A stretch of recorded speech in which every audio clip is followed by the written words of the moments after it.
ta bu giờ gà lo mà tu ye giờ ta ô mu khó ya lỡ chờ go mình ai giờ khó được na vợ kỳ nè ta e nơ ba thế ya ô thế kỳ ya giờ gà lo mẹ ya lu con nam ba sa giờ qua nè lỡ ba giờ ta ô mu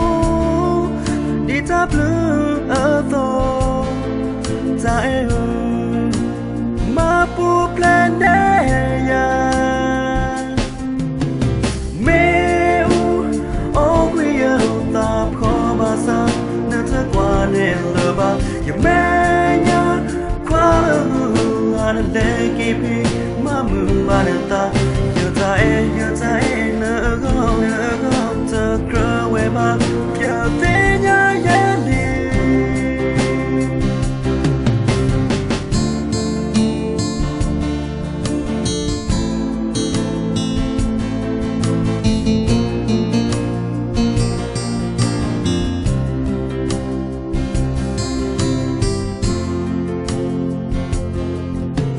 ta kia ở đó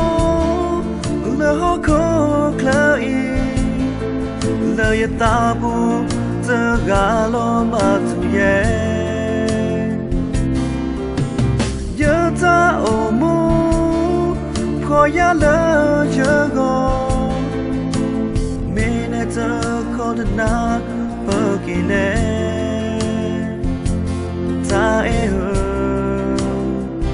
nơ ba thế ya ô thế kỳ ya lo mẹ ya lu con nam ba sa giờ qua nè lỡ ba